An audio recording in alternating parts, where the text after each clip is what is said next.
So digital వ్యవస్థ గురించి right మనకు మినిస్ట్రీ ఆఫ్ ఎడ్యుకేషన్ వాళ్ళు ఒక రిపోర్ట్ తయారు చేస్తుంది. అది యూడిఐఎస్సి అంటారు, unified district information system for education, right.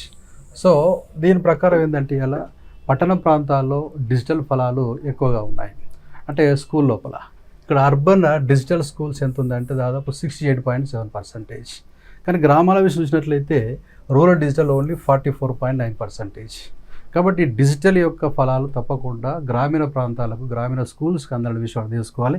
ఈ మధ్యలో డిఫరెన్స్ ఎంత అంటే 23.8%. ఇది గ్రామాలకు, పట్టణాలకు, ఆ విషయం అర్థం చేసుకోవాలి. అదే రకంగా ఇలా భారత్ నెట్ విషయంలో కూడా మనం ఏమనుకున్నాం, 6,30,000 గ్రామాలకు ఇంటర్నెట్, హై స్పీడ్ ఇంటర్నెట్ అనుకున్నాం. కానీ ఈ రిపోర్ట్ ప్రకారం 2,14,283 ఇక్కడ గ్రామాలకు ఇవ్వడం జరిగింది. కాబట్టి భారత్ నెట్ను కూడా మనం ఇంకా ఉధృతి చేయాల్సిన అవసరం ఉంది.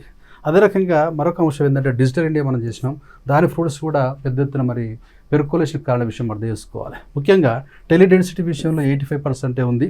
అది పట్టణాల్లో ఎక్కువగా ఉంది, 133 ఉంది. ఇలా గ్రామాల్లో ఎంత ఉందంటే 59 ఉంది. గ్యాప్ ఎంత వచ్చిందంటే దాదాపు 74. కాబట్టి ఇక్కడ టెలిడెన్సిటీలో గ్యాప్ ఎక్కువ ఉంది గ్రామాలకు, పట్టణాలకు.